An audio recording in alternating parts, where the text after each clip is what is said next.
Part 1. Not just talk, he actually built it. Let's start by acknowledging one fact. Every single thing Musk has ever set out to do, before it happened, made everyone around him think he was insane. In 2002, he flew to Russia trying to buy decommissioned intercontinental ballistic missiles to repurpose as rockets. The Russians quoted him $8 million per unit and basically dismissed him as a clueless amateur. On the flight home, he opened Excel and ran the numbers himself and found that the raw materials for a rocket cost only about 3% of its market price. He made the decision on the spot. Build it himself. Then came 2008, the third launch of Falcon 1 exploded. The company's bank account had enough left for exactly one more attempt. If the fourth launch failed, SpaceX would shut down, Musk would be personally bankrupt.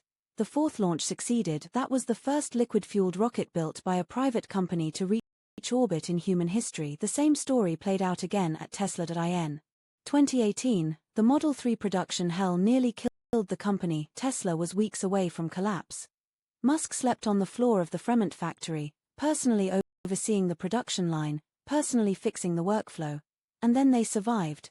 This is not a story. These are facts. He took three things the entire world had declared impossible: electric vehicles, reusable rockets, and low-orbit satellite internet, and made all three of them real.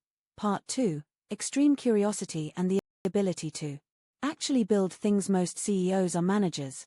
Musk is a chief engineer. He personally writes code, draws schematics, and tests rocket engines. At SpaceX, if you tell him something is technically impossible, his response is, "Have you actually done the math?"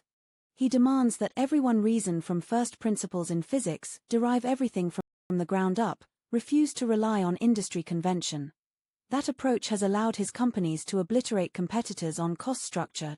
The Falcon 9 launch is priced at roughly $62 million. The equivalent payload capacity from ULA costs around $400 million. That's an order of magnitude difference. Part 3. The ability to sell crazy. A lot of people underestimate Musk's ability to tell a story. Is not a polished speaker. Watch his product launches and you'll see him stumble over words, pause awkwardly, move stiffly. But he has a rare gift, making you believe in something that looks impossible. He says he's going to build a city on Mars. He says he's going to dig tunnels underground to solve traffic. He says he's going to connect your brain to a computer. A normal person hears that and thinks, this guy is out of his mind. An investor hears that and thinks, this is a 1000x option. SpaceX at a valuation of $1.77 trillion, Tesla at a market cap of $1.6 trillion, a huge portion of both is what you might call a belief premium on the man himself. When you buy in, you're not just buying a company. You're buying the certainty that this person has, before, turned every impossibility into reality. Part 4. Autocratic leadership. He does not accept no. After the SpaceX IPO, Musk holds 84.4% of the voting rights. What does that mean? He alone decides everything. No shareholder can check him. No one can remove him. No one can override his decisions. Everyone who has ever worked with him at Tesla or SpaceX shares one consensus. He is intensely demanding, bordering on brutal. He sends emails in the middle of the night and expects a reply within 2 hours. If the result doesn't satisfy him, he will critique you on the spot until you question your own existence. His style of firing people, no warning, no conversation, your access card just stops working. This management approach delivers extreme efficiency. It also leaves behind serious controversy. Tesla's production lines have been reported to have injury rates above industry averages. The mass layoffs after the Twitter acquisition led to union lawsuits and public condemnation from former employees. Results are what matter. That's Musk's logic. But the people who got hurt in the process don't agree. Part 5. Managing everything. While unable to manage himself, how many companies is Musk running at once right now? Tesla, SpaceX, X, formerly Twitter, Neuralink, the Boring Company, and XAI.6 companies. Every one of them is technology intensive. Every one of them needs deep, hands-on CEO involvement. Can one person truly run 6 companies at once? Well, the conflict of interest disclosures in the SpaceX IPO prospectus take up several full pages. That's not an accident. And his mouth, that he truly cannot control. He pumped Dogecoin on X and has been fined by the SEC multiple times. The tweets he sent during the Twitter acquisition lawsuit became some of the best evidence his opponent's lawyers could have asked for. Behind the grand ambition of making humanity a multiplanetary species is also a person who, at 3 in the morning, fires off an impulsive tweet and slaps himself in the face. With it, Part 6. Good person or bad person? That's the wrong question. Online opinions about Musk are completely polarized. Point 1 camp worships him as a god. The other condemns him as a demon, but I think both miss the point. Musk doesn't need you to like him. He needs you to believe in him. He is an extraordinarily obsessive door. He is someone who will sacrifice everything, including himself and everyone around him, in pursuit of his goals. He is someone who makes you admire him and shake your head at the same time. To be fair, his positives: he turned 3 impossibilities into reality and pushed the entire arc of human technological progress forward. His negatives: he trades human cost for efficiency, and his personal instability fuels corporate aggression. He is not a saint. He is not a demon. He is an extremely rare creature, someone who says what he'll do, and then does it to an extreme. You can dislike him, but you cannot deny. Without him, we would not be standing here today talking about SpaceX. Closing, 2 images. I want to end with 2 moments that have stayed with me. The first, 2008. Falcon 1, fourth launch. The countdown reaches 0. The rocket lifts off. I end the control room. Every SpaceX employee collapses into each other's arms, crying. Musk didn't cry. He sprinted out of the command center to the parking lot and started calling everyone who had stuck by him. No emotional outburst. Just one sentence: we did it. The second, June the 12th, 2026. SpaceX rings the opening bell on Nasdaq market cap, $1.77 trillion. The man who sat in a Los Angeles warehouse in 2002, running rocket cost calculations in Excel, became the closest any human being has ever come to being a trillionaire. You call him crazy, maybe so, but the world needs this kind of crazy. The day SpaceX went public, 15 stories behind the headlines. On June 12th, the day SpaceX officially listed on Nasdaq, Musk chose to fly to the Starship base in Texas and ring the opening bell remotely alongside hundreds of employees. With his familiar self-deprecating humor, he said, "If someone had told me back then that this day would come, I'd have assumed they were high because I myself thought this company was going to die."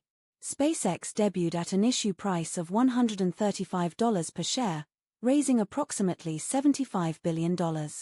It opened higher, briefly surged past $176 intraday, and at one point briefly crossed a $2 trillion market cap. From founding a rocket company in 2002 because he couldn't buy a rocket anywhere, to completing the largest IPO in commercial history, this 24-year journey is full of counterintuitive, against the consensus stories. We've compiled 15 of the most representative moments to help you build a more complete picture of SpaceX. Story 1. SpaceX started as a PR stunt in 2001. Musk, freshly cashed out from PayPal, wanted to spend $10 to $20 million of his own money on something he called Mars Oasis, send a miniature greenhouse to Mars, photograph green plants growing against red soil, and use the images to lobby Congress into increasing NASA's budget. But he hit a wall on shipping costs. European rockets were too expensive. 3 trips to Moscow to buy decommissioned ICBMs ended with him being turned away as an amateur. In later interviews and speeches, Musk said that after those failures, he realized the thing blocking humanity's path to Mars wasn't public interest or congressional budgets, it was the price of rockets themselves. So help NASA raise money became build cheaper rockets yourself. In 2002, SpaceX was officially founded. Story 2. The first 6 years were just failure. From 2002 to 2008, the first 3 launches of Falcon 1 all failed. In those years, every ounce of rocket know-how was locked inside national space programs. SpaceX couldn't buy blueprints. IT couldn't hire experienced people. Musk later joked that he became the company's chief engineer because no one good was willing to join. What made it even harsher is the physical nature of rockets. You cannot fully test them on the ground. The only way to learn is to launch, explode, and try again. 3 consecutive failures were the tuition fee a company paid to teach itself aerospace at tens of millions of dollars per lesson. And Musk only had enough money for 4 tries. Story 3. The 4th launch opened the commercial spaceflight era on September 28, 2008. Falcon 1 succeeded on its 4th attempt, becoming the first liquid-fueled rocket developed with private funding to reach Earth orbit. Before that day, spaceflight was understood as a government game. Government money, government agencies. 3 months later, NASA handed this company, which had just barely survived, a $1.6 billion cargo contract to supply the International Space Station. Commercial spaceflight as an industry was born on that day. Story 4. The contract structure that changed everything. Traditional aerospace procurement runs on cost-plus contracts. The contractor bills for whatever it spends, and the government adds a profit margin on top. Spend more, earn more. Nobody has any incentive to save money. NASA's commercial cargo contracts with SpaceX used a fixed price structure instead, a flat fee, keep what you save, absorb what you overspend. That seemingly dull procurement detail was the actual institutional origin of commercial spaceflight. For the first time, making rockets cheaper became a profitable business. SpaceX's relentless obsession with cost reduction is half instinct, half the direct result of that contract. Story 5. How SpaceX got customers to pay for unreliable technology. On December 21, 2015, the first stage of a Falcon 9 rocket successfully landed back on the ground for the first time, exactly 13 years after the company was founded. Getting there involved years of experiments and failures. As early as 2010, SpaceX tried recovering a Falcon 9 first stage by parachute. The rocket broke apart during reentry before the parachute could even deploy. From 2013, they switched to powered propulsive landing and spent the next 2+ years making nearly 10 attempts. Some hard crashed into the ocean, some exploded or tipped over on drone ship landing pads. Not one came back intact, but almost none of these tests were standalone experiments. They were conducted on customer-paid launches. The same rocket would complete the customer's mission, deploy the payload into orbit, collect the money, and then use what would otherwise be ocean debris to practice landing. Musk's logic: if it explodes, it was junk anyway. If it lands, we've rewritten aerospace history. SpaceX essentially used NASA contracts as a scholarship to earn its degree in reusable rockets for free today. Falcon 9 has a mission success rate of approximately 99.4% in 2025. The Falcon 9 family launched 165 times, with only 3 booster recovery failures. Story 6. Today's SpaceX, Starlink pays the bills. AI burns the cash. The IPO prospectus shows that in 2025, SpaceX generated total revenue of $18.7 billion and posted a net loss of $4.9 billion. But break it apart by business unit and the picture looks completely different. Starlink's connectivity business contributed approximately $4.4 billion in operating profit. The only profitable segment in the entire company. The launch business posted a modest loss of around $660 million, largely because roughly $3 billion was poured into Starship development. The real crater comes from xAI, now consolidated into the financials. An operating loss of approximately $6.4 billion for the year, swallowing Starlink's entire profit and then some. In other words, if you look at old SpaceX alone, rockets plus Starlink, it's already a profitable company. What's making it lose money again is the cost of buying into the next story, AI. Story 7. Starlink was the internal customer Musk built for the rocket. In January 2015, Musk publicly announced Starlink, a plan to build a broadband network in the sky using thousands of low-orbit small satellites, selling internet access to users on the ground, especially in places where fiber cables and cell towers can't reach. Ships at sea, wilderness, remote regions. Falcon 9 successfully landed for the first time in December of that same year. In other words, their internal customer for cheap rockets was formally established before cheap rockets were even proven to work. That was not a coincidence, it was two halves of the same equation. The global rocket launch market is worth only $5 to $6 billion a year, and it hasn't grown much in a decade. Cheap launch capacity poured into that market would go nowhere near full. But laying a network of thousands of satellites around the planet without cheap launch capacity makes the math completely impossible. Story 8.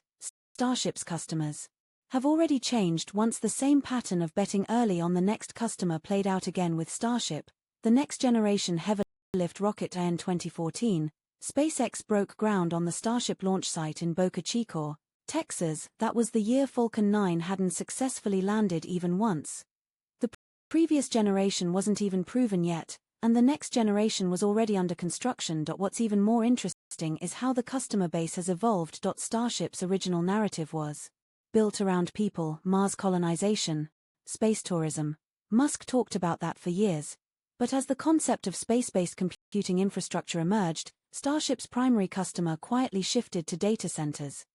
The logic is unchanged. Falcon 9 carries about 20 metric tons to low Earth orbit, and its customer is Starlink. Starship is designed for 100 to 150 metric tons to low Earth orbit. Space tourists can't fill that capacity, but the equipment for orbital data centers might. Every time the rocket gets bigger, Musk has to invent a commercially larger customer to fill it. Story 9. The chopsticks catch. On October 13, 2024, during Starship's fifth test flight, two mechanical arms on the launch tower reached out and caught the descending booster mid-air in front of a watching world. Falcon 9 had already proven rockets could come back and be reflown, but every recovery involved offshore recovery operations, return shipping, and factory refurbishment, measured in weeks. Fundamentally, it was still repair and reuse. What Starship is after is something else entirely. Operate like an airplane, land, inspect, refuel, launch again. Landing legs add dead weight and reduce payload capacity. Landing anywhere other than the launch site means transportation logistics. Having the booster fly directly back into the arms of the launch tower means the place it lands is the place it takes off again. Every middle step is eliminated. The turnaround goal shifts from weeks to hours. What the internet called the chopstick catch is actually SpaceX articulating what it believes the rocket's ultimate form looks like, not just reusable, but flight operable, like a commercial airliner. Story 10. You may not need a Chinese Starlink, but you absolutely need Chinese launch capacity. China's version of Starlink is a popular narrative, but there's a fact that's often overlooked. Starlink solves a problem of places ground infrastructure can't reach: open ocean, wilderness, sparse regions. China happens to have the most comprehensive ground communication network in the world. The felt need for Starlink-style service inside China is naturally limited. The real question sits one level deeper. Satellites aren't only for communication. Remote sensing, navigation, and future orbital computing infrastructure, all of it requires getting large amounts of equipment into orbit cheaply and frequently. China doesn't need to replicate Starlink the product, but it cannot avoid confronting the launch capacity that makes Starlink possible. For Chinese commercial spaceflight, the central question is not do we need a network in the sky. The central question is, do we have the hands to weave it?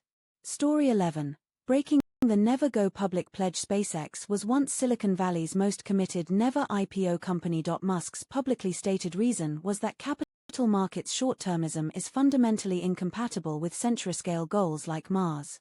The turning point came in the final quarter of last year. Starlink's user growth and per-user revenue were both approaching their ceiling, while the capital expenditure required for the space computing infrastructure narrative was too large for private markets to absorb. The prospectus reveals that in just the first quarter of 2026, the capital expenditure of the AI business alone exceeded the combined capex of the space and connectivity businesses. So this IPO is not a victory lap, it's a fundraising move for the next enormous bet. Story 12. Space computing infrastructure is the consensus. The details are still unknown. The concept of space-based computing infrastructure is new, but it has become a near-universal consensus across the tech industry in the past 6 months. Almost no one is publicly pushing back, but ask one level deeper, and almost none of the technical details have settled answers. What does an orbital data center actually look like? There's no public product definition. What data does it process? And where does that data come from? Nobody knows. Using the classic 3 ingredients of AI, algorithms, data, and compute. Algorithms are racing ahead on the ground, but data and compute deployment in the space context are still blank pages. Pre-training or inference. The two have completely different requirements for power supply, thermal management, and networking, which means completely different satellite designs. A direction being priced at trillions of dollars hasn't even converged on a product form yet. Of course, look at it another way, and that means there are still enormous empty seats at this table waiting to be claimed. Story 13. Silicon Valley is putting real money behind space computing. The major tech giants' support for space-based computing hasn't stayed at the level of words. Musk completed a corporate restructuring involving trillions in assets, merging SpaceX and xAI. The prospectus states that an in-orbit data center could be deployed as early as 2028. Google launched Project Suncatcher. Published technical papers. Planned 2 prototype satellites carrying its own custom TPU chips, and is in discussions with SpaceX on launch contracts.